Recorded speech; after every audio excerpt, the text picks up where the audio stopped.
Muito bem.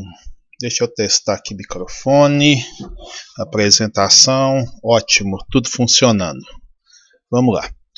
Bem, eu vou falar para vocês sobre o efeito Compton na medicina. É uma aplicação dos efeitos Comptons, né? Nós já tivemos uma aula sobre efeito fotoelétrico, vocês tiveram aula sobre efeito fotoelétrico e da última vez eu falei um pouco sobre efeito fotoelétrico na medicina, né? Aplicações do efeito fotoelétrico na medicina. Quem não viu essa aula, ela está gravada e tudo, é bem bacana, assim, ver a aplicabilidade, né, desses efeitos que a gente estuda, aí, da interação da radiação com a matéria. Não ficar só uma matéria teórica, né, com fórmulas e tudo, ver a aplicabilidade disso no nosso dia a dia eu acho muito importante, né? E o efeito Compton não é diferente. Aplica-se efeito Compton em várias áreas, aí, não só na medicina, mas na área industrial e tudo. E hoje nós vamos falar um pouquinho da aplicação na medicina, mais especificamente em radioterapia. Vamos lá então. Meu nome é Hugo Leonardo, né? Eu sou físico médico, supervisor de radioproteção pela CENEM, e aí embaixo está o meu e-mail, radioterapiahugo@gmail.com. Esse é meu e-mail pessoal, então qualquer dúvida que vocês tiverem a respeito dessa matéria, ou de radioproteção, ou de física médica, sintam-se à vontade para entrar em contato através do e-mail. Eu devo fazer algumas outras aulas sobre física médica, sobre radioproteção, e devo fazer uma específica como se tornar supervisor de radioproteção, né? Não só na área médica. O supervisor na área médica ele atua em praticamente três ramos, né? Radioterapia, radiodiagnóstico e medicina nuclear. Eu sou supervisor de radioproteção da área de radioterapia. Mas devo falar sobre as outras áreas, perfilagem de petróleo, a supervisão na área industrial. Aí às vezes a pessoa se identifica em alguma dessas áreas, né, e vai ver os requisitos necessários para se tornar supervisor. O que não é restrito somente a físicos, tá? O físico médico sim, mas o supervisor de radioproteção não. Tecnólogos, engenheiros podem se tornar supervisor de radioproteção tranquilamente fazendo as provas e cumprindo os requisitos acadêmicos que são exigidos, né? Então vamos lá, vamos falar um pouquinho sobre o efeito Compton na medicina. Só dando uma revisada aqui em algumas coisinhas que vocês já viram do ponto de vista teórico para a gente entrar na parte prática disso aí na medicina. Efeito Compton, né? Ou espalhamento Compton, tem gente que chama de espalhamento, né? Olha aí a figurinha aí do lado. Vem um fóton incidente, aí tem uma frequência, um comprimento de onda, né? O fóton incidente transfere parte de sua energia para um elétron orbital externo, também chamado de elétron livre, que absorve essa energia e é ejetado do átomo. Nós vimos que no efeito fotoelétrico, um fóton com energia suficiente para liberar a energia, né, de ligação do elétron com o núcleo, esse fóton ele é absorvido pelo elétron das camadas mais internas. Elétrons das camadas mais internas eles estão mais próximos do núcleo, então eles possuem uma energia de ligação maior, da ordem de kV. Então fótons da ordem de kV chegam ali nessas camadas K, L, e os elétrons dessa camada têm mais ou menos a mesma energia desses fótons. Esses fótons são totalmente absorvidos por esses elétrons. Uma parte da energia serve para realizar um trabalho, né, de soltar esse elétron. O restante da energia desse fóton é usado como energia cinética do elétron. Uma coisa interessante, né, que o fóton é 100% absorvido, tá? Não sobra nada desse fóton, ele desaparece. Então sobra somente um elétron com energia cinética ali. E ocorre nas camadas mais internas, elétrons mais fortemente ligados. No caso do efeito Compton, ocorre com elétrons fracamente ligados, né? A gente fala até que esses elétrons são elétrons livres. Por que são elétrons livres? É porque a energia de ligação é da ordem de elétron-volts. São energias extremamente baixas do ponto de vista de ligação, né? Esses elétrons estão extremamente longe do núcleo, numa escala atômica. Então a gente diz que esses elétrons eles estão fracamente ligados ao núcleo. A gente pode até considerá-los como elétrons livres, né? Vamos ali para o segundo. O fóton fica com menor energia e é desviado da direção original, fóton espalhado. Ao contrário do efeito fotoelétrico, né, que o fóton é 100% absorvido, no efeito Compton isso não acontece. O fóton chega ali no átomo, né, entra na matéria, encontra um átomo. Na eletrosfera, nos elétrons mais externos, esse fóton, uma partezinha dele, muito pequena, é absorvida pelo elétron, né? E esse elétron é ejetado. Eu estou falando uma partezinha muito pequena da energia, porque depende da energia. Nós vamos ver mais para frente que acontece uma coisa interessante, que à medida que esse fóton, a gente vai colocando uma energia cada vez maior para ele, o elétron, esse elétron Compton aí, ele tende a pegar uma parcela maior da energia desse fóton para converter em energia cinética dele, né? Mas o que acontece? Efeito fotoelétrico ocorre nas camadas mais internas, mais ligadas, né? Energia de ligação maior e com fótons menos energéticos. Efeito Compton ocorre nas camadas mais externas do átomo, elétrons livres, né? E precisa de fótons extremamente energéticos para que isso ocorra. É até contraditório, né? O elétron que está mais interno, que está mais fortemente ligado, o fóton para arrancar tem que ser um fotoelétrico, energia de kV. O elétron mais externo, a energia de ligação dele é só de elétron-volts, não é de kV, é de elétron-volts. Mas você, para ocorrer efeito Compton, você precisa de fótons de mega elétron-volts. Olha para você ver que contraditório, né?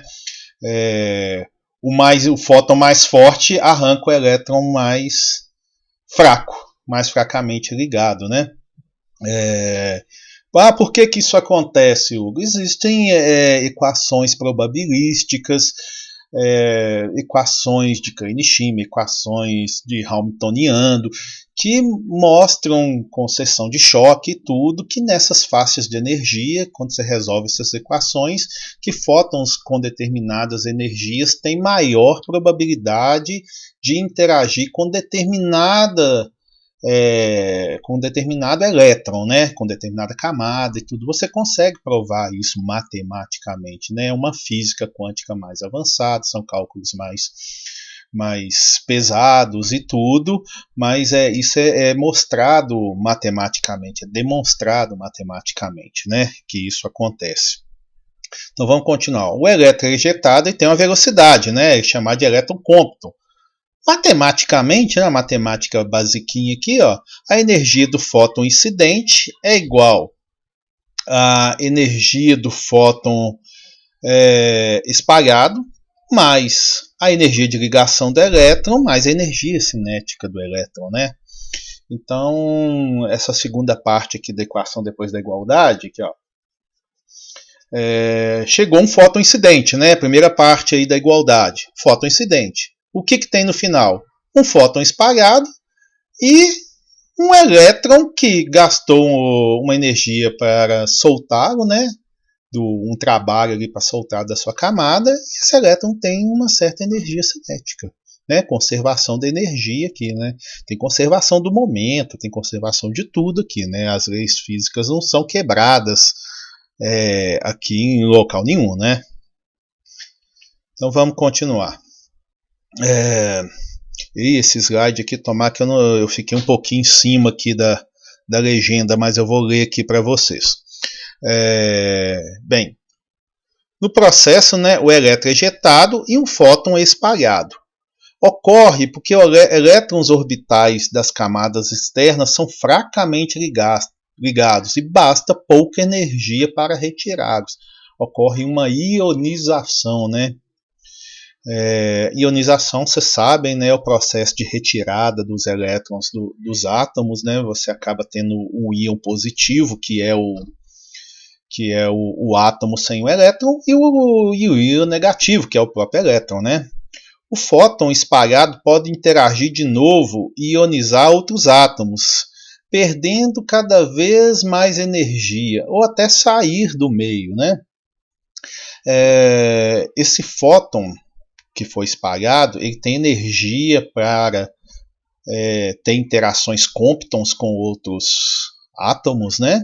E pode chegar uma hora que ele tem uma energia tal que ele vai ter interação fotoelétrica, né? E vai diminuindo até ter um espalhamento coerente. Então, assim, isso ocorre em frações assim muito pequenas de tempo, né? Isso aí são processos extremamente rápidos. A última aqui, ó, que eu devo estar um pouquinho em cima. Produz um par de íons por interação, elétrons e o íon positivo. Esse íon positivo, né, é o átomo sem o elétron. Que isso tem a ver com radioproteção, com radioterapia, nós vamos ver. Mas só recapitulando algumas coisas que a gente disse até do efeito fotoelétrico, do ponto de vista de radioproteção, pense o seguinte, você que eu estou falando é qualquer paciente, pessoa, né, que está exposta à radiação. Entrou um fóton energético no seu corpo. Independente de ser fóton que vai realizar efeito Compton, produção de pares, efeito fotoelétrico.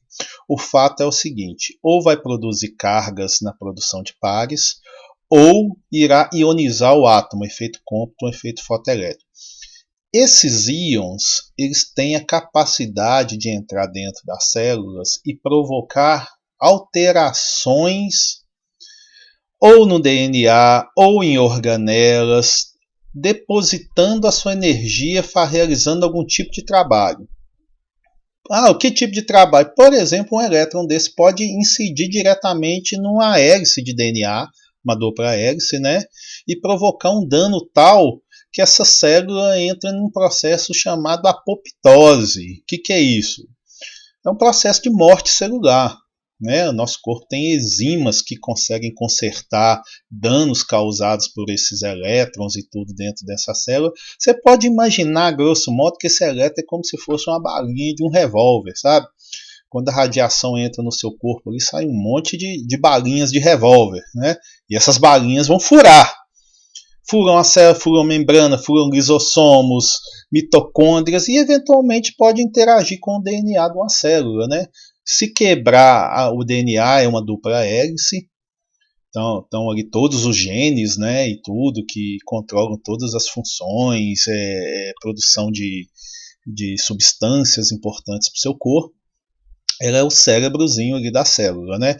Se cortar uma das hélices do DNA, a sua célula possui até algumas enzimas que conseguem colar essa perninha do DNA aí, né? Só que se ocorrer uma dupla quebra da molécula de DNA, isso aí já é um dano extremamente significativo. A sua célula às vezes não consegue, através das enzimas, colar isso a célula voltar a ter suas funções normais, né? Ela entra em apoptose, né? Vamos dizer assim, o tiro no cérebro foi muito forte, a célula vai entrar em processo de morte celular, né? O que é esse processo? Vai parar de dividir, os lisossomos que possuem uma enzima de digestão vão estourar, a célula as membranas celulares vão se romper, então essa célula vai morrer. Aí o que vai acontecer com esse material? As outras células acabam absorvendo isso, quebrando isso em outras moléculas e aproveitando, né? Mas o fato é que teve um dano que foi causado à radiação, que produziu elétrons, que depositaram energia, que danificaram a célula, ela entrou em morte, então ocorreu um dano biológico, né?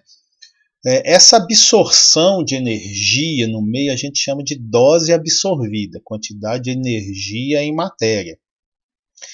Existem vários tipos de dose.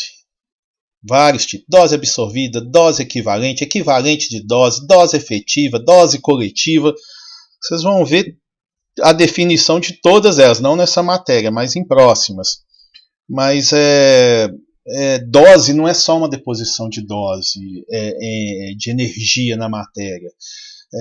Tipos diferentes de dose contabilizam o tipo de partícula e até o tipo de tecido que está sendo irradiado, porque o nosso corpo ele possui tecidos que possuem radiosensibilidades diferentes. Nossa, que palavrão é isso? O que isso quer dizer?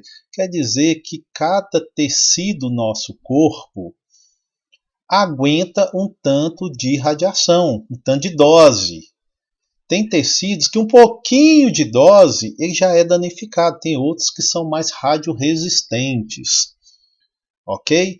Então, o que acontece? Hugo, mas que bacana, isso aí serve para alguma coisa? Serve, ué. Para quê? Por exemplo, na radioterapia. Tem tumor de próstata, que é um tipo de tecido, tem tumor de mama, que é outro tecido, tem tumores cerebrais, tem tumores ósseos, tem tumor de bexiga, de pulmão. Então, cada tecido possui a sua radiosensibilidade.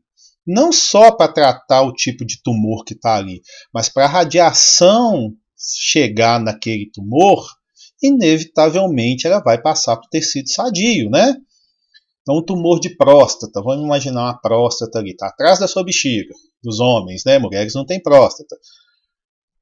Uma próstatazinha, um tumor de próstata, para a radiação passar ali, ou ela vai passar pela bexiga, ou vai passar por trás pelo reto, ou vai passar pela lateral, vai passar pelo coxo femoral, né? A cabeça do fêmur ali.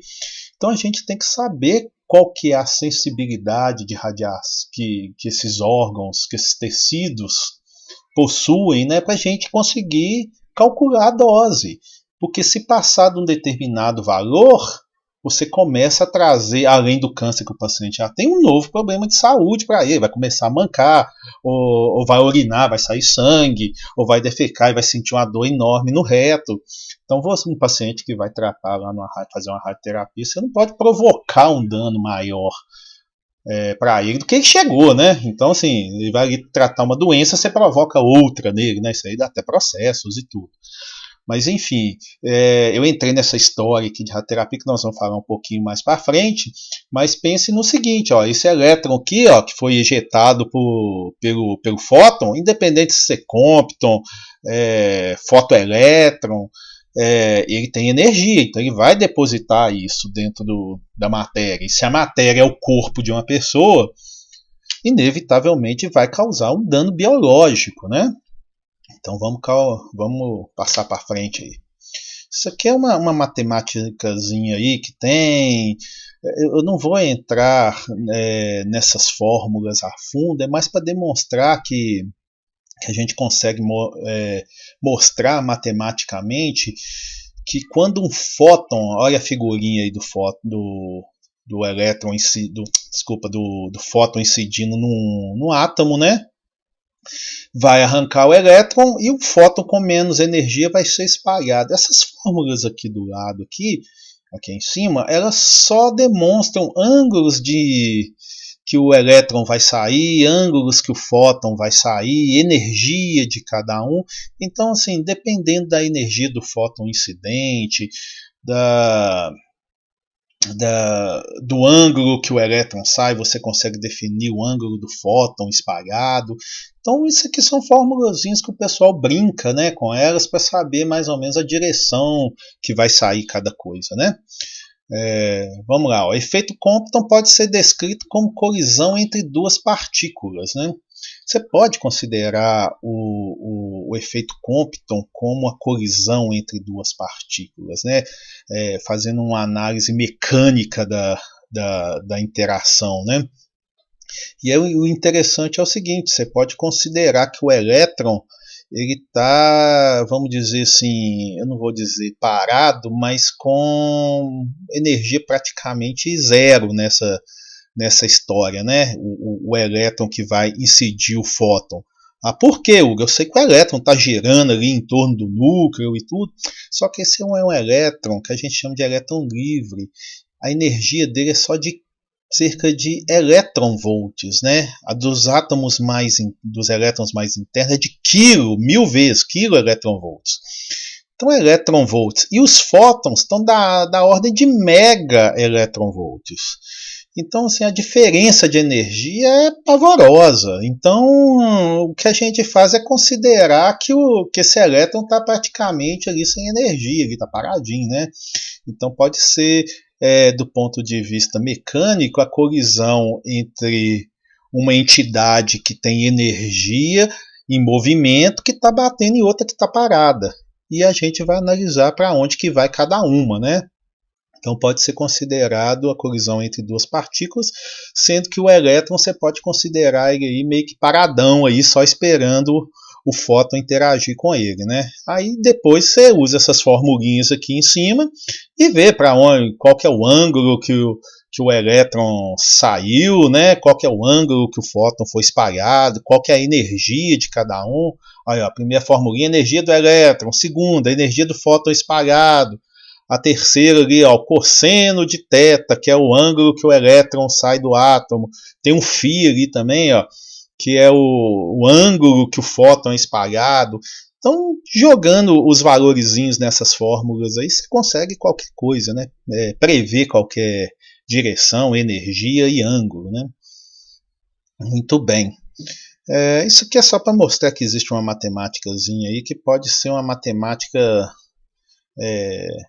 semimecânica aí de interação, de colisão entre duas partículas, né, que você pode usar isso aí. Alguns casos especiais, isso aqui é usando as fórmulas, tá? Aí, ó, o choque direto. Nesse caso é usando valores valores de θ, valores de φ naquela formulazinha. Se você substituir alguns ângulos, né? Um ângulo que o elétron sai foi igual a zero. Isso quer dizer que o fóton, se você jogar o θ igual a zero ali, ó, nessa formulazinha, cosseno de θ igual a 1 mais alfa. O que é esse alfa? Está aqui do lado, aqui, ó. Tangente de φ sobre 2. Se você jogar um θ igual a zero, fazendo a continha ali, você vai achar que o φ é igual a 180, né? Você vai achar que o φ é igual a 180. Então, o que acontece? Aqui o elétron recebe a energia máxima e o fóton é espalhado para trás. Há um choque de raspão. O que é um choque de raspão? É o elétron sendo emitido com um ângulo θ de 90. E o fóton vai para frente com φ igual a 0 grau. Aqui a energia cinética é praticamente igual a zero, né? Praticamente o fóton somente é espalhado, né? Espalhamento a 90 graus. Aqui o ângulo de emissão do elétron depende do alfa, né? Então, assim, você vê que tem várias situações, né, que pode bater direto, de raspão, pode ser espalhado. Então, que as formulinhas você pode brincar com ela ali e ver os possíveis ângulos, as possíveis energias, as possíveis direções que o fóton e o elétron comptons pode sair do átomo, né? Exemplo de espalhamento a 90 graus, isso acontece com fótons, principalmente fótons de baixa energia, né? Aqui nós estamos considerando um efeito Compton assim, que é uma situação que o fóton incidente tem uma energia muito, né, esse símbolozinho de menor, né, tem 2, então é muito menor que 0,11. Que 0,511, ou seja, A energia do fóton incidente está aproximadamente na energia do fóton do radiodiagnóstico de kV, tá? Energia muito menor que 0,5 MeVs. Só pequena parte da energia dada ao elétron. O fóton espalhado sai com a mesma energia do fóton incidente nessa situação. Então, assim, se jogou um fóton muito menor que 0,511, vai arrancar elétron? Vai. Vai espalhar fóton? Vai. Só que a energia do fóton é muito maior, a porcentagem da energia do fóton incidente que foi dada ao fóton espalhado é quase que a energia toda. Então o elétron sai com energia muito baixinha, a boa parte sai com fóton em outra direção. O que está aí RxD? O que é esse RxD? É a energia do radiodiagnóstico. Então esse fóton só vai servir para uma coisa, atrapalhar as imagens médicas. No limite da energia muito, muito baixa, acontece o famoso espalhamento clássico, né? Que o elétron simplesmente absorve, não consegue nem ser ejetado e cospe esse fóton para fora de novo, né? É o que a gente chama de radiação espalhada, né? Que em imagens médicas só serve para diminuir contraste, diminuir a nitidez da imagem. Agora, se o fóton tem alta energia, a energia do fóton incidente é muito maior do que 0,511 MeV, ou seja, se a energia do fóton incidente está na ordem das energias de radioterapia, olha lá em cima, RxD, o que é isso? Raio-X diagnóstico, RxT, raio-X de terapia. O que é raio-X de terapia? É raio-X da ordem de mega eletronvolts. Eu estou falando de raio-X, mas pode ter raio gama, né? Hugo, eu nunca entendi qual que é a diferença de raio-X e raio gama, né? O raio gama, tem gente que tem uma tendência a falar uma coisa muito errada, tá? Que eles falam o seguinte: o raio gama é mais energético do que o raio-X. Não existe besteira maior. Depende, tá? Depende. Sai raio-X de átomo? Sai raio-X característico e tudo, né? Raio-X, além de sair de átomos, né? Como é que sai ali do átomo? Elétrons vão se reorganizando nas camadas eletrônicas, sai raio-X ali.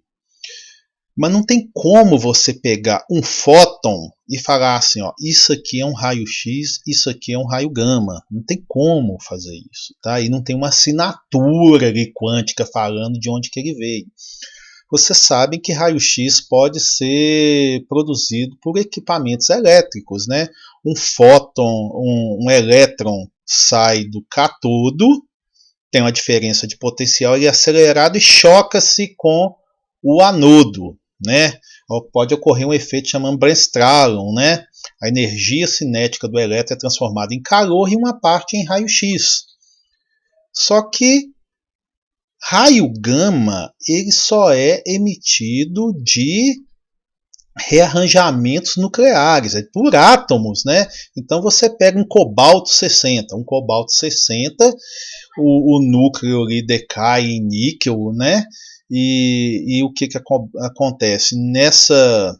Nessa reorganização ali, acaba ocorrendo a emissão de raio gama. Raio gama sai do átomo do cobalto 60, né? Na hora que ele tenta entrar num nível energético menor ali, sai o raio gama. O raio gama do cobalto tá mais ou menos assim, sai de 1,25, tá na ordem de poucos MeVs, tá? 1,3 MeVs, né? Só que você pega um acelerador linear, tem acelerador que tem raio-X de 10 megaelectronvolts, 15 megaelectronvolts, que é uma energia 10 vezes maior, às vezes, do que esse raio gama do cobalto. Então você não pode dizer que o raio gama é mais energético que o raio-X. Depende. Tem raio gama que é mais energético que o raio-x? Tem. O raio gama do cobalto é mais energético que o raio gama do raio-x diagnóstico. Agora, o raio-x de um acelerador linear, ele é mais energético do que o raio gama de uma fonte cobalto. Então, o cobalto é mais energético que o raio-x diagnóstico, mas não é mais energético do que o raio-x de terapia. Então, depende, tá? Raio gama só quer dizer o seguinte, ó, foi um fóton emitido por um material radioativo, não por um equipamento elétrico, tá? É só questões de definição de onde que veio essa radiação. Então, a maior parte da energia é dada ao elétron. O fóton espalhado sai com pouca energia. Olha que bacana. No caso de quando a energia do fóton é muito alta e ele encontra um átomo e vai ocorrer efeito fotoelétrico no elétron das camadas mais externas, esse elétron que é ejetado, quanto maior a energia do fóton que chegou ali, maior quantidade de energia desse fóton vai ser transferido e transformada em energia cinética do elétron. Vai sobrar cada vez menos para o fóton espalhado, ok? Aqui, ó, isso aqui é uma tabelinha resumindo isso que eu acabei de falar. Ó. A primeira coluna é a energia do fóton incidente. Então, nós temos 3 colunas. Energia do fóton incidente, a energia do elétron, né, que foi arrancado, e a energia do fóton espalhado, né, efeito Compton. Uma parte vai para o elétron, outra parte o fóton espalhado. Então, ali a primeira linhazinha, ó, 100 kVr, 100 keV. 15% mais ou menos, né? 15 keV foi para o elétron. 85% da energia foi para o fóton espalhado. Né? Olha o que acontece à medida que nós vamos aumentando a energia do fóton incidente. Ó, 100 kVe, 1 MeV, 10 MeV, 100 MeV. Olha o que vai acontecendo com a proporção aí de divisão de energia para o elétron e para o fóton espalhado. Vamos pegar a última ali, ó, 100 MeV. 80% da energia do fóton incidente foi para o elétron. Só 20% que foi para o fóton espalhado. Com 100 kVe, olha lá, é o contrário. 15% foi para o elétron e 85% para o fóton espalhado. O que isso quer dizer? Que à medida que nós vamos aumentando a energia do fóton incidente, o elétron ejetado ele pega cada vez mais energia cinética desse fóton, né, que chegou ali, né? A maior proporção maior porcentagem da energia do fóton incidente vai ir para esse elétron à medida que a gente aumenta a energia. Resumindo, a nossa balinha de revólver ela vai ter cada vez mais energia, vai percorrer uma distância cada vez maior, vai ionizar, vai depositar energia em uma área cada vez maior, né? Em um volume cada vez maior. Isso é importante do ponto de vista de radioproteção, né? Então, muito bem. Dependência com a energia e com o Z. Nós vimos que no efeito fotoelétrico existe uma dependência com energia ao cubo e Z ao cubo, né? Era proporcional a Z ao cubo e inversamente proporcional à energia ao cubo, né? O efeito fotoelétrico. Vamos ver o que acontece com o efeito Compton. Compton é a interação entre fótons e elétron livre. A energia do fóton incidente é muito maior do que a energia de ligação do elétron, que é diferente do fotoelétrico, né? A energia do fotoelétrico, na interação fotoelétrica, a energia do fóton incidente é praticamente igual, um pouquinho maior do que a energia de ligação dos elétrons. Feito Compton, a energia do fóton é muito maior do que a energia de ligação. Se a energia do fóton incidente aumenta, a chance de efeito fotoelétrico diminui rapidamente e aumenta do Compton. Entretanto, a probabilidade de ocorrer o efeito Compton também diminui com o aumento da energia, embora mais lentamente. Algo, não entendi. O que acontece? Efeito fotoelétrico. Probabilidade de ocorrer efeito fotoelétrico diminui com o aumento da energia. Ponto final. Efeito Compton vai aumentando com a energia, mas chega um determinado momento que começa a cair a probabilidade de efeito Compton, à medida que você vai aumentando muitíssimo a energia. Por quê? Porque você começa a ter produção de pares, né? Então vamos pegar aqui o nosso famoso coeficiente de atenuação máximo. Probabilidade por massa de ocorrer o determinado efeito, né? Isso aqui esse gráfico na realidade está juntando todas as probabilidades, tá? De espalhamento coerente, efeito fotoelétrico, efeito cômputo, produção de pares, está tudo aí dentro desse gráfico, né?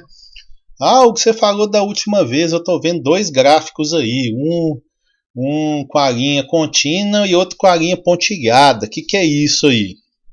Isso aí é o seguinte, o linha contínua é coeficiente de atenuação máximo, né? O que é atenuação?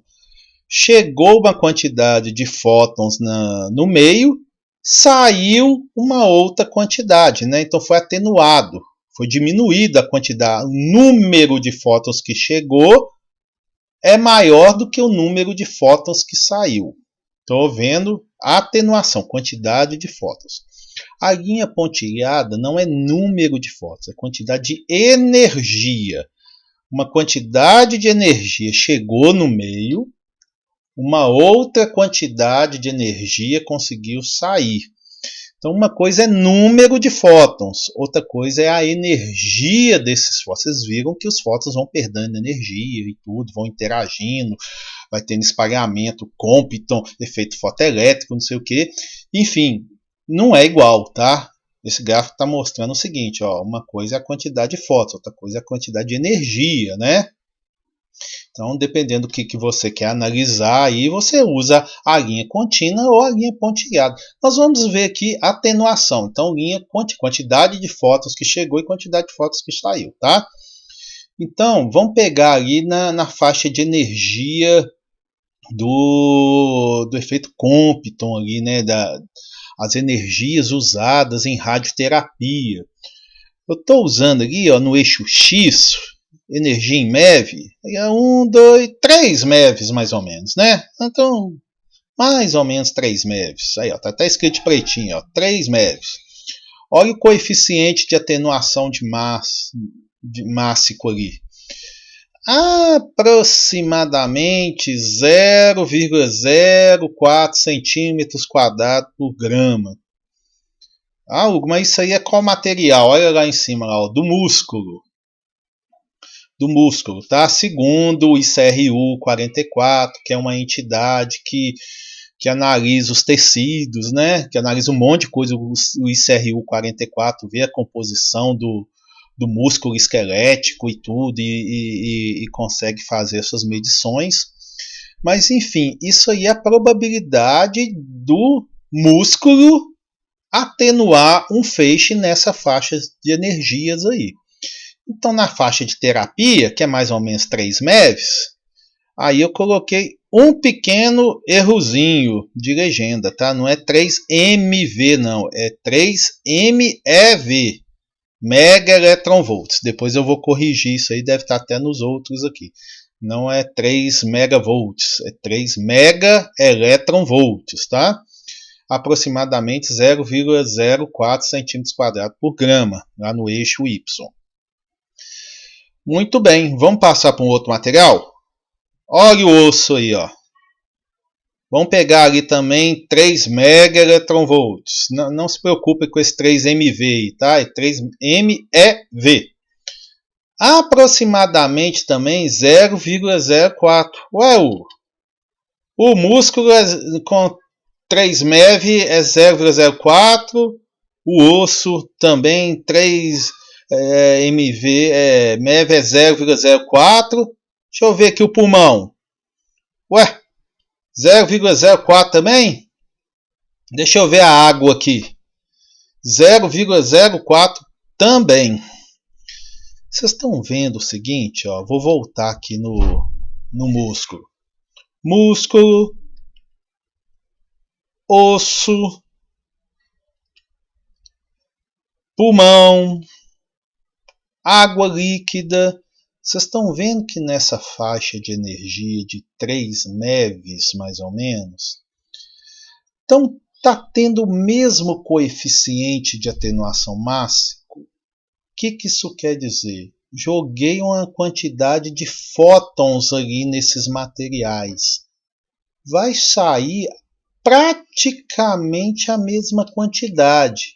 E se vocês olharem também, é praticamente a mesma energia também, o coeficiente de absorção, a linha pontilhada também está bem parecida. Olha ali também, ó, praticamente o mesmo valor. Ou seja, joguei uma quantidade de energia, vai sair praticamente o mesmo valor para esses materiais. Ué, Hugo, por que isso aconteceu? No efeito fotoelétrico era extremamente dependente do material. Se era osso, a atenuação era, às vezes, dependendo da energia, era 5, 8 vezes maior do que o músculo esquelético. Mas aqui nessas faixas mais altas de energia, não está acontecendo isso, né? O que a gente conclui com isso? Que a probabilidade, que o coeficiente de atenuação máximo independe do número atômico do material. Na realidade depende, mas depende tão vagarosamente com o Z que a gente praticamente desconsidera, tá? Então o efeito fotoelétrico ele independe do Z. Olha lá, as imagens radiográficas na faixa Compton têm menos contraste que na fotoelétrica, porque na região Compton a absorção independe de Z e varia lentamente com a densidade e o número de elétrons por grama. Por isso que a radiografia portal em raio-x terapêutico são pobres em contraste e precisa-se de simuladores convencionais ou CT. Nossa, Hugo, não entendi nada. Traduz isso aí para mim. O que está falando esse parágrafo aí é o seguinte. Quando eu vou fazer uma imagem no equipamento de quilovoltagem num hospital, esse equipamento que a gente usa para fazer radiografias, a energia ali está da ordem de kV, efeito fotoelétrico. O osso absorve muito mais fótons do que o tecido mole, do que o músculo. O que isso quer dizer? Que quando eu fizer uma radiografia, por exemplo, do tórax do paciente, os ossinhos do tórax vão absorver, não vai queimar o filme radiográfico, vai ficar branquinho. A parte mole vai ficar escura, eu vou ter contraste na imagem. Mas se eu fizer uma radiografia lá, a primeira linha ali em cima, ali, ó, as imagens radiográficas na faixa Compton, se eu for fazer uma imagem radiográfica usando um acelerador linear, ué, Hugo, isso é feito na prática? Claro que sim. Quando nós vamos fazer um tratamento de um paciente no acelerador, né, um feixe de megavoltagem vai bater no tumor ali, né, dentro do corpo dele, para a gente ver se vai incidir no lugar correto, às vezes a gente coloca um filme radiográfico ali atrás do paciente e dá uma ligadinha no feixe só para fazer uma imagenzinha ali, né, de onde a gente vai tratar e tudo. Só que é o seguinte, essa energia que sai do acelerador é da ordem de megaelectronvolts. E vocês viram nos gráficos que eu mostrei que o coeficiente de atenuação é muito parecido. O que isso quer dizer? Que não vai ter um contraste decente entre músculo e osso. Você vai ver o osso ali, você vai ver uma imagem muito queimada e o osso ali só um pouquinho mais branquinho. Traduzindo, é horrível o contraste. É só para a gente ter uma ideia. O nome dessa imagem radiográfica feita de um acelerador, ela tem um nome que eu falei embaixo aí, ó. Por isso as imagens radiografias portal image, né? Imagem portal. Recebeu um nome em radioterapia, né? A imagem feita no acelerador chama-se imagem portal. Então às vezes o médico fala assim, tira um portal lá desse paciente que eu quero ver se o feixe de radiação está batendo ali, vai incidir no local que eu quero, né? A gente coloca um material radiopaco ali no meio do campo, né, para ver onde é que é o centro do campo, se está batendo, se é ali mesmo e tudo, né? Mas o que, que acontece? Quando você quer ver decentemente e aonde você está tratando a imagem do paciente, o ideal é colocar esse paciente num simulador. O que, que é um simulador? É um equipamento que tem as mesmas características de movimentos mecânicos de um acelerador, ângulo do guente, altura da mesa, ângulo do colimador, tamanho do colimador, só que ele não serve para tratar, ele serve só para você tirar uma imagem e verificar se aonde você vai tratar lá no acelerador é o local correto, se vai pegar no tumorzinho certinho. O que você faz nesse simulador? Coloca o paciente na mesma posição que ele vai tratar no acelerador, só que o simulador ele não usa feixes de mega voltagem, ele é só para ter uma imagem. Em vez de você fazer uma imagem portal na mesa de tratamento, você coloca ele no simulador e faz uma imagem de quilovoltagem. Opa, quilovoltagem é efeito fotoelétrico. Efeito fotoelétrico eu consigo contraste decente. Ótimo, faço uma simulação, dou ok, opa, beleza, é aí mesmo que eu quero tratar. Opa, não é aqui, eu estou vendo aqui pelo contraste com o osso que o tumor está 1 centímetro por lado, então vamos arredar o feixe aqui 1 centímetro por lado. Vamos fazer outra imagem aqui, opa, agora ficou bacana. Leva lá para o acelerador lá que nós vamos tratar nesse local aqui, faz um xizinho e tudo com tinta, marca, né? Local de tratamento. Claro que tem várias etapas aí antes de acontecer isso aí para a gente ter certeza de onde nós vamos tratar, né? Mas é mandatório, é obrigatório, tá em normas. É mandatório fazer imagens de verificação do local de tratamento antes de efetivamente fazer um tratamento. Essa imagem pode ser feita no acelerador, tá? Olha aí para vocês verem, ó. Isso aí é um acelerador. Olha o paciente deitadinho, as técnicas ali, ó.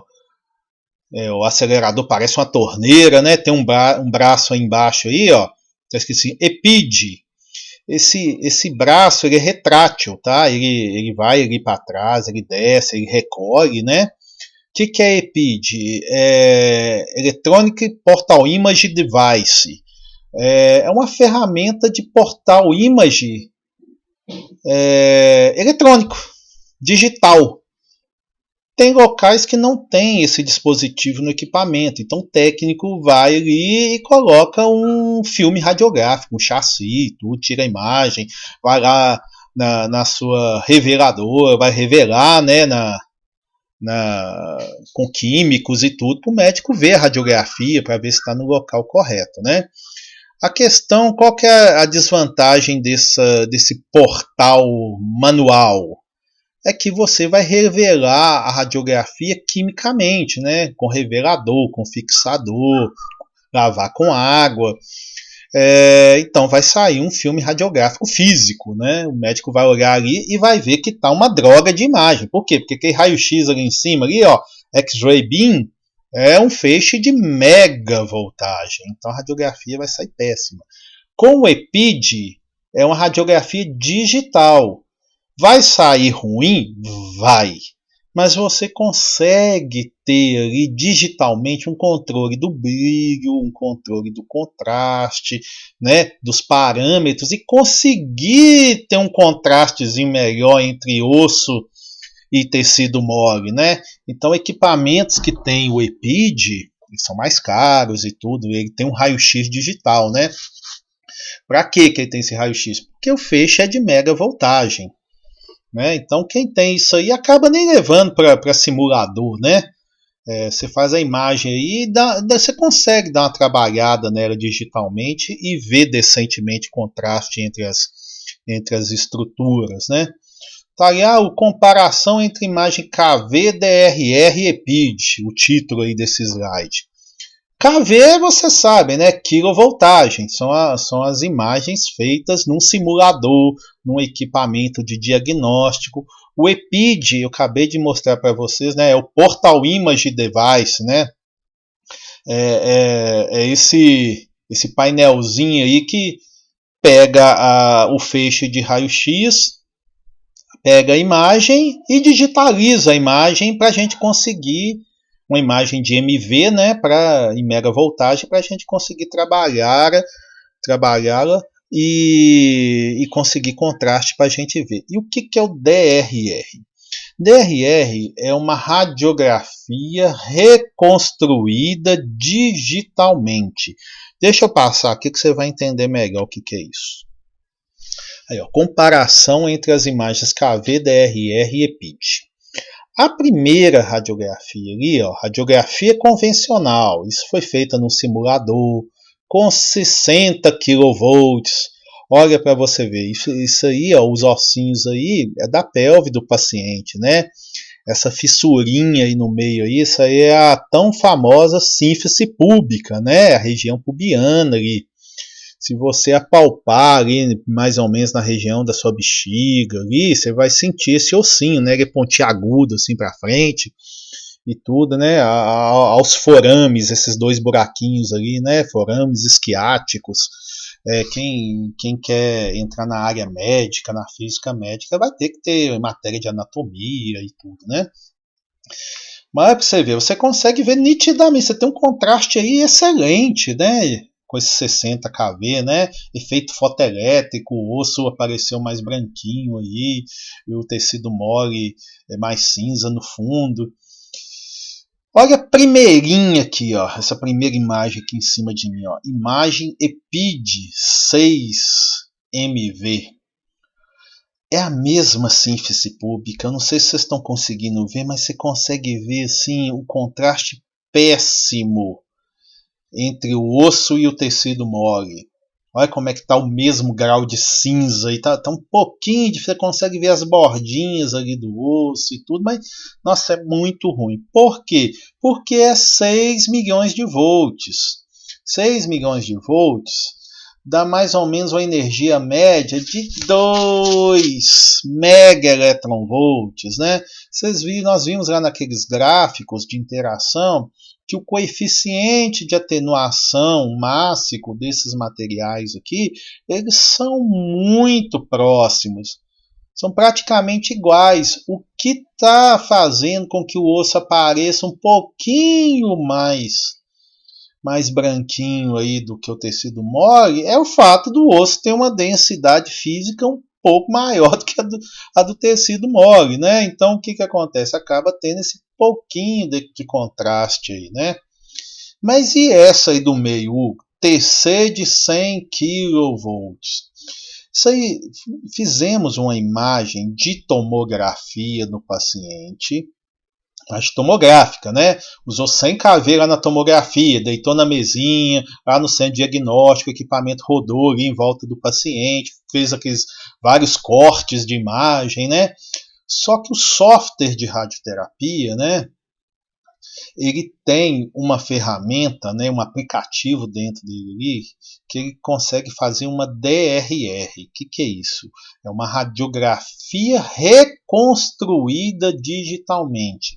Traduzindo para o bom português da radiologia, pegou os ossinhos da imagem tomográfica e criou uma radiografia. O software consegue fazer isso. Pegar imagens axiais, né, cortes ao longo do corpo do paciente, pegar ali onde é que está a posição de cada ossinho ali da imagem e criar uma imagem radiográfica do paciente, a imagem radiográfica reconstruída digitalmente. Para que serve isso? Para me verificar se o local que eu estou irradiando é o local real de tratamento. Traduzindo, vocês estão vendo a sínfise púbica, que é esse risquinho preto aí no meio da imagem, né? Está separando essa parte óssea em duas partes. Tem uma cruzinha branca ali na DRE, que daí é o centro do tratamento, né?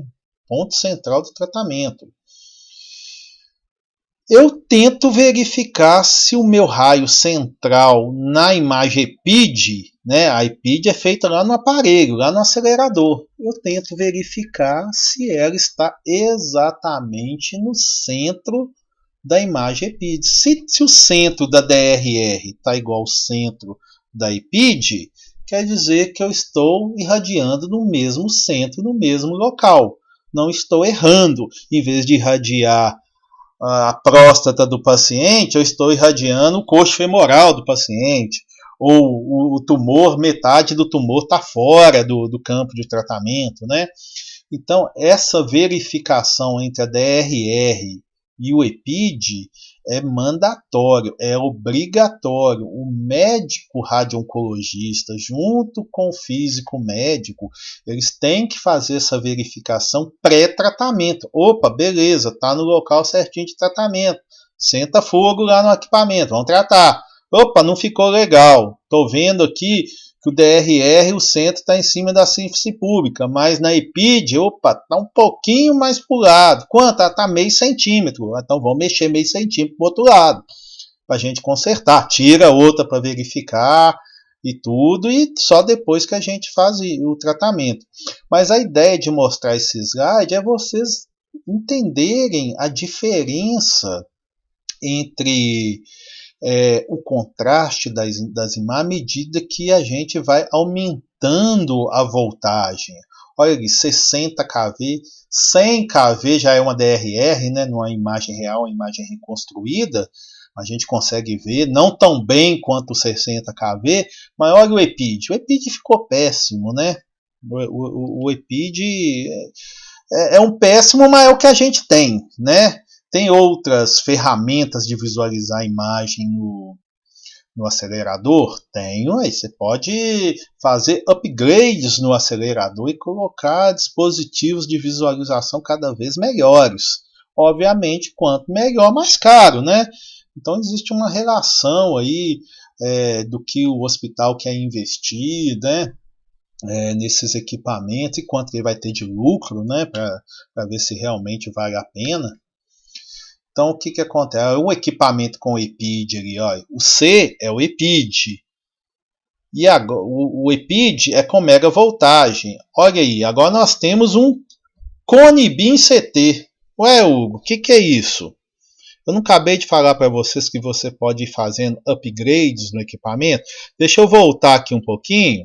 Olha aqui, ó, esse aqui só tem o EPID. Você não está vendo aqueles bracinhos laterais, né? Opa, comprei um equipamento um pouquinho mais caro.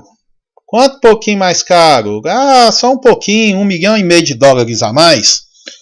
Aí você colocou aí, ó, dois bracinhos laterais. O que é esses dois bracinhos laterais? É um CONIBIN CT. É um equipamento, essas duas, o A é a emissora do feixe, o B o detetor. É um equipamento, virou um equipamento de tomografia. Esse A e B faz uma tomografia no equipamento com KV. Se é com KV, é efeito fotoelétrico. Se é efeito fotoelétrico, eu vou ter muito mais contraste do que o MV. Ué, mas se tem essa tomografia, para que o EPID? Esse EPID ele faz outras coisas, ele verifica dose também, tá? Tem uma coisa chamada portal dosímetro que pode ter nele, que ele verifica a dose que está dada no paciente, tudo, que o CONIBIN CT aí não faz aí em tempo real, é só a posteriori. Mas o que eu estou querendo demonstrar é que você pode fazer upgrades no seu equipamento e colocar nele até um tomógrafo, tá vendo? Ele faz uma tomografia, não é uma tomografia por slices, né, por fatias, igual uma tomografia convencional. Uma tomografia convencional, vocês já viram um tomógrafo, né? Ele tem um buraco ali que a mesa vai entrando ali para dentro e os cortes vão sendo feitos. Nesse aqui não.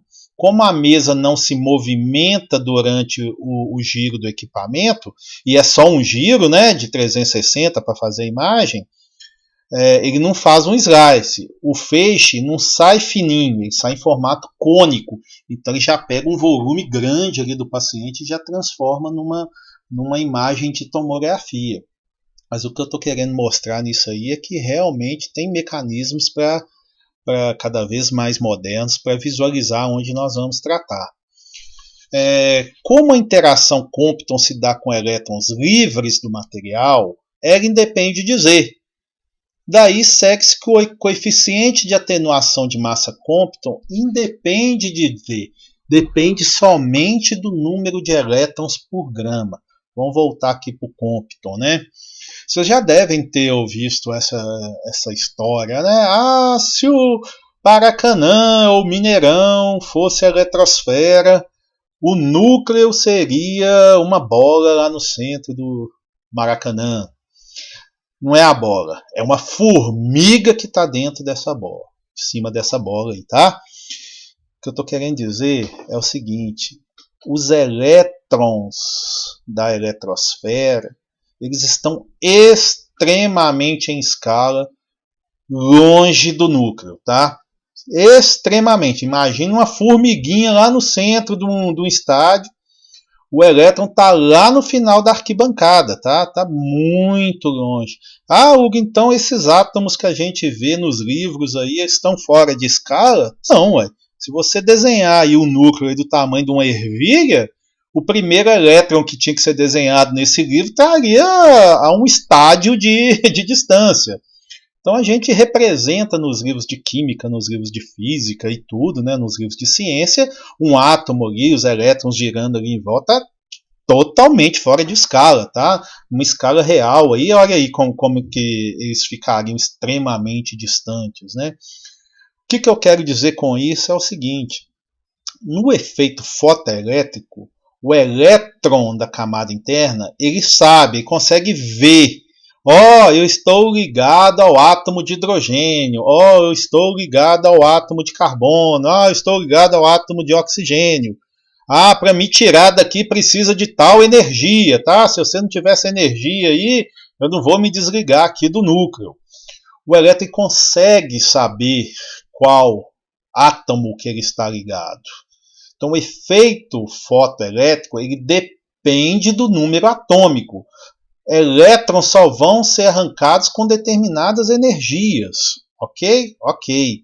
Efeito Compton não. O elétron está nas camadas mais externas. Olha para você ver, está longe. Olha o nosso estádio aí, olha o núcleo. O elétron está tão longe que ele nem sabe direito qual núcleo que ele está ligado, de tão longe que ele está. Quando chega um fóton ali, esse elétron está praticamente livre, né? A interação elétrica com o núcleo é tão baixa que ele não consegue nem perceber o seguinte: estou ligado a um carbono, a um oxigênio, não sabe.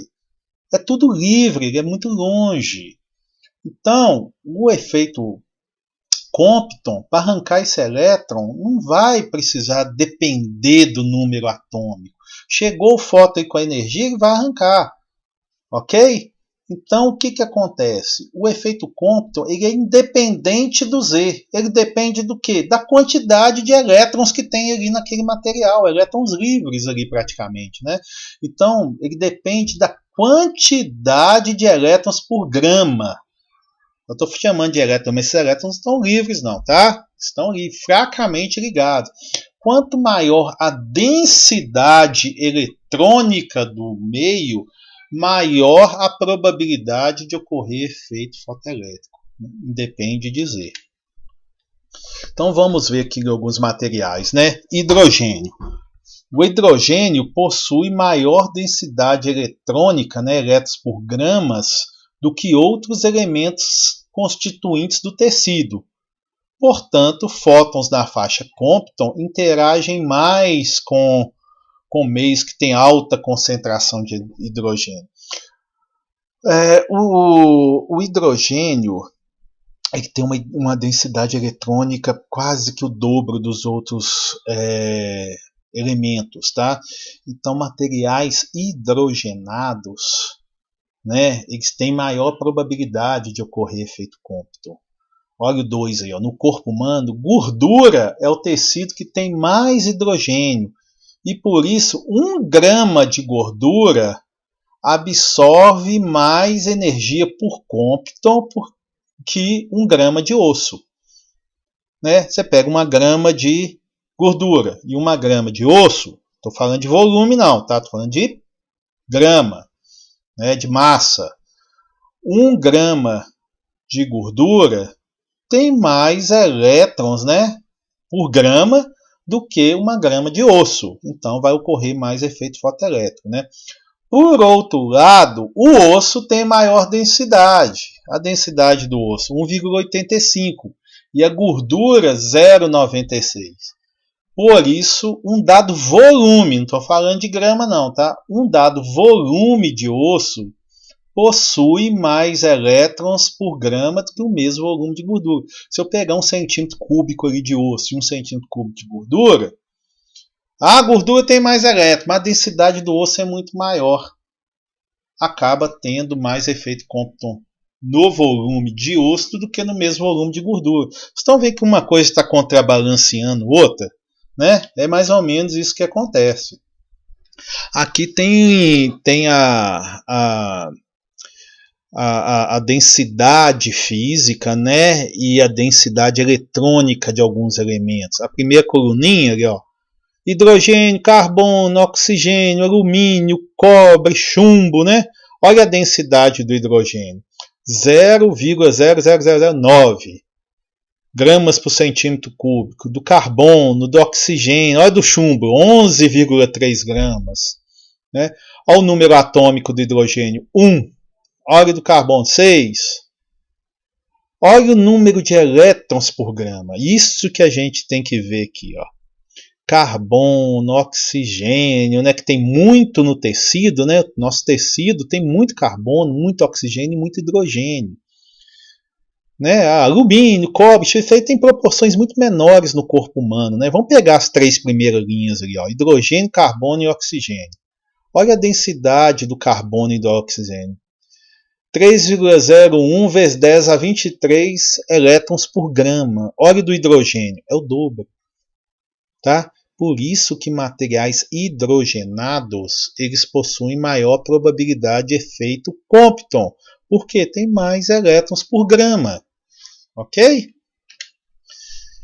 Agora vamos ver por tecido. Antes era por material, tá? Por elemento. Agora eu estou vendo por tecido. Olha lá o tecido ali, a primeira coluna. Eu coloquei água ali também, tá? Mas o resto é tudo tecido humano. Então, água, pulmão inalado, pulmão exalado. Ah, o que é inalado? Né? É quando você inspira, né? Cheio de ar. E exalado, quando você solta o ar para fora, né? Então você vê até na segunda coluna aí, ó, que a densidade dos dois mudam, né? Um 0,2, outro 0,5. Mas a primeira coluninha, mama, osso trabecular, fígado, músculo, tecido adiposo, osso denso, né? Nós temos osso compacto, osso esponjoso, tem vários tipos de ossos no nosso corpo. Mas dá uma olhada na terceira coluna, densidade em elétrons por centímetro cúbico. Tá? Não é elétrons por grama não, tá? Por volume, densidade eletrônica. Estão vendo ali, ó, a água, o pulmão exalado, mama, osso tubercular, tá tudo ali, né, na faixa de 3. Aí você vê o pulmão ali que tem ar, né, tá diferentinho, o osso lá embaixo, 4,8. Né, a outra coluna aí, a densidade relativa à água, né? Se você pegar a densidade em gramas, se você pegar a primeira coluna ali, ó, densidade, gramas por centímetro cúbico, pegar cada uma dessa aí e dividir pela da água, né? Dá o valor, tem umas diferencinhas aqui e tudo, né? Por que deu isso aqui? É porque eles usam não uma água destilada e tudo. Ali está na água, né? 1 grama por centímetro cúbico. Mas eu vou falar uma coisa para vocês. Na prática, nas calibrações, a gente não usa água destilada, não, tá? Água pura, não. Vocês vão ver aí nos slides mais para frente, não tem diferença nenhuma da gente usar água destilada, água deionizada, água da torneira, não tem diferença nenhuma, tá? Então, assim, tem uma variaçãozinha muito pequena entre essa coluna e a primeira ali. Mas o que é importante para a gente é o seguinte, é essa penúltima coluna ali, ó, penúltima e a última. Elétrons por grama. Nós vimos que o efeito Compton ele depende da densidade eletrônica, número de elétrons por grama do material. Olha da água, 3,34. Pulmão, 3,26. Pulmão exalado, 3,27. Mama, 3,29. Vocês estão vendo que está tudo na ordem de 3 ali? O osso, o último denso, ela está um pouquinho abaixo do 3,2, 3. Tá, mas tá tudo mais ou menos na ordem do 3,2 ali. O que isso quer dizer? Que a densidade eletrônica dos materiais do corpo humano, né, dos tecidos do corpo humano, é praticamente a mesma. Ou se é praticamente a mesma, quer dizer que a probabilidade de ocorrer efeito Compton é igual para todos? Mas e o da água? Também. Então o corpo humano é praticamente igual à água? Sim. Tá? Olha a última coluna aí. A diferença em relação à água, né? Essa diferença é da densidade eletrônica, tá? Então da água. Com a água é zero, né? Do pulmão com a água, 2,4%, da mama, 1,4%, do tecido adiposo lá embaixo, 1,1%. O que isso quer dizer? Que a diferença eletrônica entre os tecidos, só o osso que ficou pertinho ali de 5, mas a maioria, você está vendo? 3,7, 1,6, 2,1, a densidade eletrônica, né, de diferença. O que isso quer dizer? Quer dizer uma coisa muito simples, meu amigo, que se você irradiar os diferentes tecidos do corpo humano com fótons da ordem de megavoltagem, vai ocorrer efeito fotoelétrico, quer dizer que os tecidos vão atenuar, vão absorver também a radiação de forma praticamente igual. Hugo, não entendi nada. O que isso quer dizer? Quer dizer que a dose nos tecidos vão ser praticamente a mesma. Hugo, a dose, se eu jogar um feixe no fígado ou no músculo, a dose vai ser praticamente a mesma? Praticamente a mesma, tá? A dose no músculo, no fígado, na mama. Por quê? Porque é efeito fotoelétrico, meu amigo. E depende só da densidade eletrônica. E elas são praticamente iguais. Como o efeito Compton independe de dizer a absorção de unidade por unidade de massa, né, dose absorvida, é a mesma em tecidos moles, água, músculo, tecido, e praticamente a gente viu ali igual do osso, pois a densidade de elétrons é praticamente a mesma para todos os tipos de tecido e a água, tá? Então, ali, portanto, na faixa do raio-x terapêutica, né, que é do cobalto e 4 MV até 25 megavolts, né, a dose na água é praticamente igual à dose no músculo, que é praticamente igual à dose da gordura, que é praticamente igual à dose no osso. Hugo, então a dose é praticamente igual nesses materiais? Então como é que você faz para você calibrar um acelerador, para você saber a dose que vai chegar no músculo, no pulmão, no osso? Eu calibro em água. É só pegar um tancão desse aí de água, e colocar um detetor ali dentro e tacar fogo ali nele, meter um feixe de radiação das mais variadas formas, energias ali dentro da faixa Compton e medir. Qual que é a vantagem disso? A água é barata, é transparente, né? Tem em todo lugar. Eu posso simplesmente chegar ali dentro da sala ali de tratamento, tem uma torneira ali, conectar uma mangueira e encher esse tanque aí. Hugo, mas essa água aí tá meio azul, o que é isso? Isso é o acrílico, tá? Não é uma água diferente, não. É o acrílico que deu esse tom azulado. Inclusive, esse Phantom aí chama Blue Phantom, né? Porque ele dá essa tonalidade azul aí. Mas isso aí é água comum. Água deionizada, água da torneira, tá? Tem o mesmo coeficiente de atenuação de massa.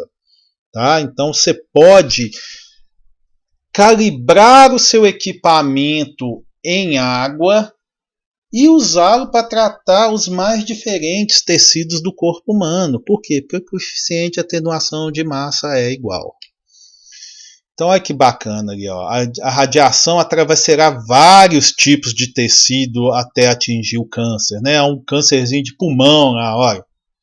Então vai passar por gordura, por osso, por pulmão, por, sei lá, pelos mais variados tipos de tecido aí do corpo, né? Não importa, gente, eu fiz a minha calibração em água e o meu software vai calcular com efeito fotoelétrico. Ah, Hugo, mas eu vi lá naquele coeficiente de atenuação lá que tem uma pequeníssima diferença e que o número de elétrons por grama não é exatamente igual. Muito bem, o que acontece? Antigamente, nós fazíamos cálculos manuais. Bastava eu calibrar meu equipamento em água, nós construíamos tabelas falando assim, ó, tá chegando 90% da dose a 2 centímetros, 85% da dose a 4 centímetros, 10 centímetros de profundidade na água está chegando 15% do feixe da energia que eu emiti. Você tinha tabelas de atenuação para cada profundidade na água. O médico fazia uma radiografia, te entregava e falava assim, Hugo, o tumor está nesse local aqui, fazia um xizinho, e pela radiografia anterior e lateral do paciente, eu media lá, desmagnificava, fazia umas continhas. O tumor, então, a próstata do paciente, ou o tumor no pulmão dele aqui está a 10 centímetros de profundidade, né? Beleza. Olhava minha tabelinha de água e fazia o cálculo de quanto tempo que o equipamento tinha que ficar ligado, né, para dar a dose a 10 centímetros de profundidade no corpo do paciente, mas eu usava uma tabela de dosimetria em água e ponto final. Com o desenvolvimento da tomografia, né, dos métodos de imagem, e com as técnicas que a gente conhece aí, nós vimos que existem pequenas diferenças, de 1%, 1,6%. É pequena? É. Do ponto de vista clínico, é relevante? Não. Poderia calcular com água aí que não teria problema. Errei a dose em 1%. O paciente vai deixar de sobreviver? Não, não vai. Existem várias incertezas no tratamento radioterápico e a dose é uma delas. Tem incerteza de posicionamento, incerteza de calibração, incerteza de um monte de coisa, né? O que eles dizem é o seguinte, ó, se você errar a sua dose até 5%, errar que eu digo assim, ter uma incerteza de dose até 5%, isso é aceitável do ponto de vista clínico. Então você calibrar em água e tratar os outros tecidos, aí, isso do ponto de vista clínico não vai ter diferença se você não corrigir. Só que as pessoas estão cada vez mais criteriosas na entrega da dose. Então a gente quer cada vez mais precisão. Então o que a gente faz? Quando nós fazemos uma tomografia no paciente, o que acontece? O tecido é atenuado, vem uma imagem como essa aí do cantinho aí embaixo ali, ó. A parte preta ali é o pulmão e tudo, esse paciente está de barriga para baixo, né, a vértebrazinha dele ali para cima e tudo, tem gordura, tem músculo, né? Quando nós fazemos uma tomografia, cada pontinho da imagem ali, né, cada pixel da imagem, né, um pixel 3D a gente chama de voxel, né? Cada voxel, cada pixel ali tem um grau de cinza, um tom de cinza diferente. Esse tom de cinza a gente associa a um número. Foi um engenheiro chamado Hounsfield, né?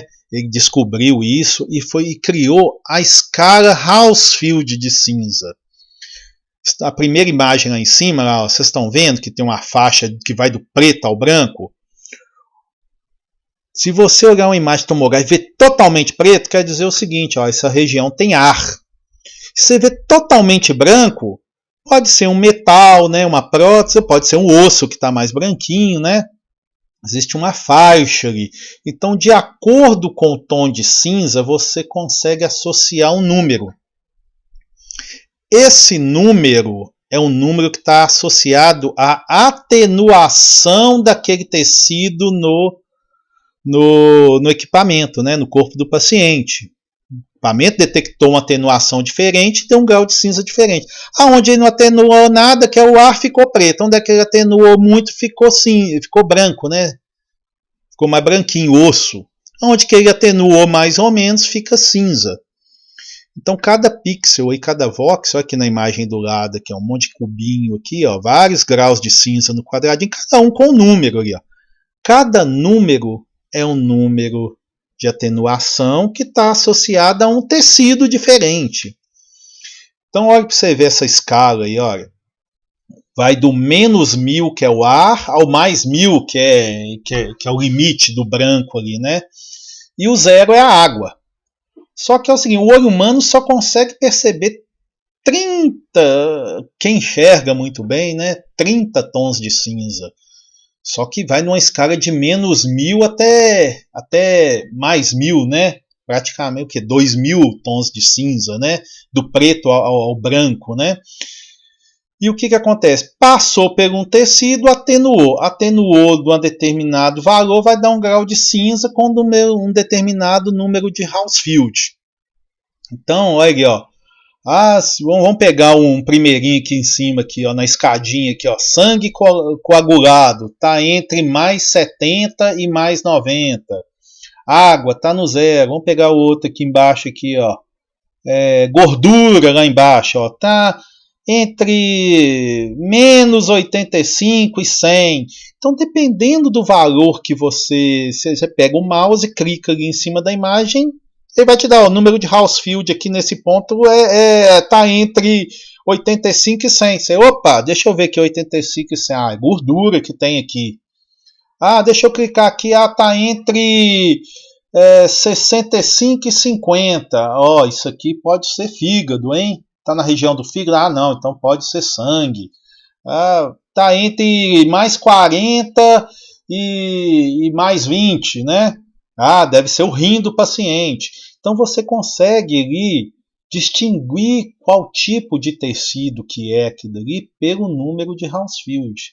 Opa, então o Hounsfield, o número de Hounsfield está associado à atenuação? Sim, se está associado à atenuação, eu consigo matematicamente associar o número de Hounsfield, que é um número de atenuação, né, a capacidade de atenuar, com a densidade eletrônica daquele tecido.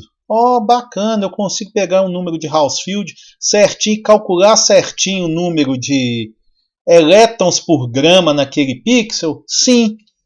Se eu consigo saber o elétron por grama através do número de Hounsfield, o que eu faço? Faço uma tomografia do paciente, jogo essa tomografia dentro de um computador de planejamento, o computador vai em cada slice da imagem tomográfica e ver qual que é o número de radiografia o número de Hounsfield em cada ponto da tomografia. Você consegue calcular o número de Hounsfield em cada ponto da tomografia, de cada slice, de cada fatia, cada corte tomográfico, né? Na cabeça, que vários cortes, né? Igual esse daí. Em cada corte, o software vai pegar o número de Hounsfield e vai criar uma matriz eletrônica. Como assim, Hugo? Nesse ponto aqui, nessa coordenada x, y, z, o número de elétrons por grama é tal. Nesse outro aqui, eu descobri que aqui tinha ar, então o número de elétrons por grama é tal. Nessa parte aqui tinha osso, então o número de elétrons por grama é tal. Ele vai criar uma matriz eletrônica. Com a matriz eletrônica, você consegue colocar essas linhas todas aí, são os feixes de radiação. Nós fizemos a dosimetria, a calibração do equipamento em água. A gente sabe o número de Hounsfield da água. A gente sabe o número de elétrons por grama da água.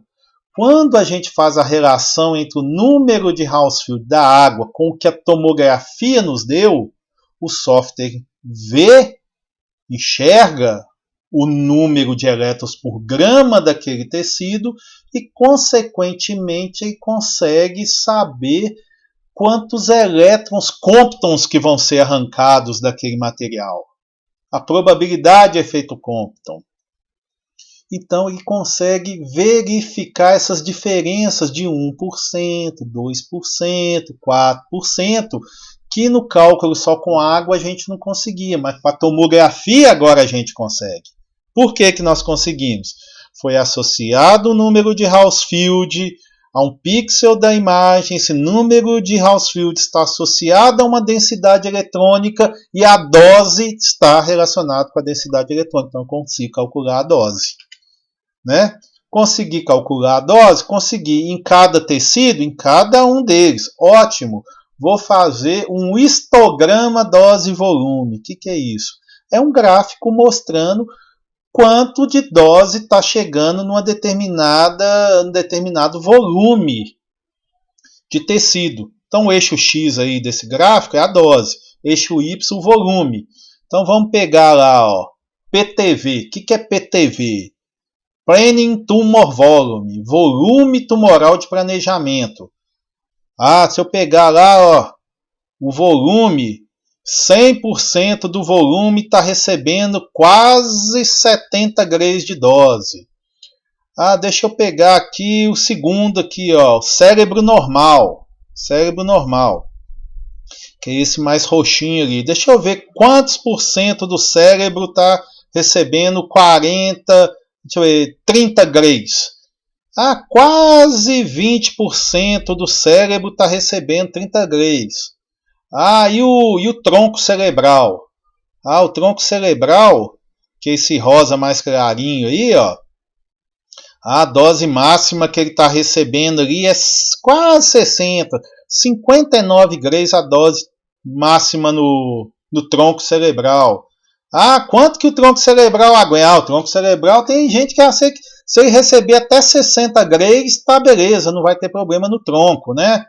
Tá recebendo 59, então tá dentro. Não vamos ter que replanejar esse paciente. Que é o quiasma, né? O quiasma, o olho sai 2 nervos ópticos, né? Que é esses verdinhos aí, ó, nervo óptico direito e nervo óptico esquerdo. Os nervos ópticos se encontram numa estrutura chamada quiasma óptico, né? Que aí a gente consegue saber a dose máxima que ele está recebendo, quase 30 grays. Resumindo, gente, nós conseguimos, através da tomografia, de efeito Compton, densidade eletrônica, calcular a dose nos tecidos do corpo humano com uma precisão enorme. Conseguimos fazer gráfico de dose no volume, né, para verificar a dose que o paciente está recebendo. Se a gente verificar isso, tiver tudo ok, olha lá o paciente, está indo lá para tratamento. O médico aprovou o DVH, todos os órgãos, nenhum órgão recebeu dose maior do que aguenta. O tumor, o PTV, recebeu dose de 100% dele, assim, está recebendo uma dose muito alta, quase 70 grays. Não, então beleza, vai ser tratado, né? Vamos levar lá para o aparelho para tratar. Vamos fazer um EPID do paciente, vamos fazer um portal? Vamos fazer uma tomografia de novo aí para ver se ele está localizado no lugar correto? Vamos também. Então, assim, na hora do tratamento já foi feito várias etapas, vários cálculos, né? O paciente ser posicionado ali. Nossa senhora, o que é esse paciente? Ele está com uma coisa na boca, o que é isso? É porque às vezes a gente sincroniza, se é um tumor, por exemplo, de pulmão, um tumor de pulmão, o pulmão vai respirando ali e o tumorzinho vai mexendo, né? Às vezes a gente consegue sincronizar o momento da irradiação com a respiração do paciente. Então, ali nesse caso ali, tá vendo o período de oscilação ali da respiração do paciente, né? Para quê? Para sincronizar a irradiação na hora que o tumor estiver na posição correta. Então tem vários, há um acessório debaixo do joelho para ele ficar com a perninha no mesmo lugar, tem um acessório na cabeça, tem um monte de coisa aí para a gente garantir que o paciente vai ser irradiado no local correto, né? Muito bem. A ideia aqui era só realmente dar uma pincelada assim, no efeito Compton, nas suas aplicabilidades, né? Fiz uma aplicação muito específica, que era na área de radioterapia, mas é importante a gente estudar a interação da radiação com a matéria, radioproteção, essas coisas todas, com alguma aplicabilidade, né, para a gente ver onde é que a gente usa isso no dia a dia. Mas olha para você ver como é que é bacana. A gente viu que o efeito Compton é independente do Z, que é dependente somente da densidade eletrônica. Comparamos os diferentes tecidos com densidade eletrônica, vimos que são praticamente iguais no nosso corpo, igual a da água. Então eu posso calibrar na água, não preciso criar um tecido da mama para me saber a dose na mama, comprar um phantom antropomórfico que é um boneco que tem tecido falso da mama, tecido falso de gordura, tecido falso de músculo, de osso para me calibrar meu acelerador. Eu posso simplesmente encher uma caixa d'água. Uma caixa d'água, um phantom geométrico quadrado, né? Encher de água e calibrar.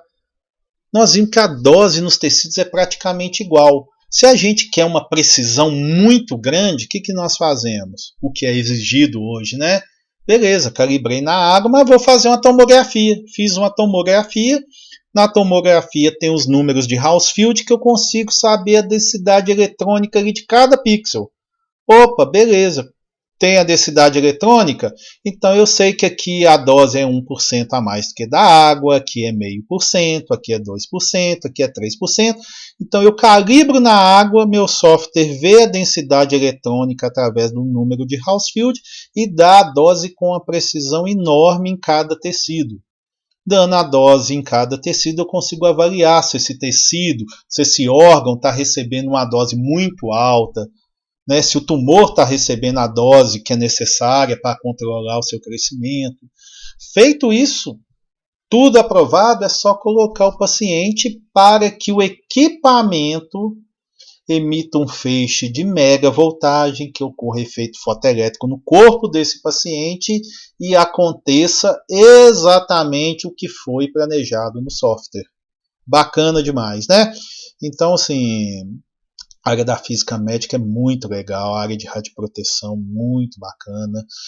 Muito bem, quero agradecer vocês, tá? Pela paciência aí, já tem um bom tempo que a gente está na aula. Tem o meu e-mail aí, ó, radioterapiaugo@gmail.com. Qualquer dúvida que vocês tiverem a respeito dessa aula, de efeito cômputo, efeito fotoelétrico, física médica, radioproteção, se tiver ao meu alcance dar uma explicação decente, fique à vontade para mandar dúvida aí para esse e-mail e tudo, ok?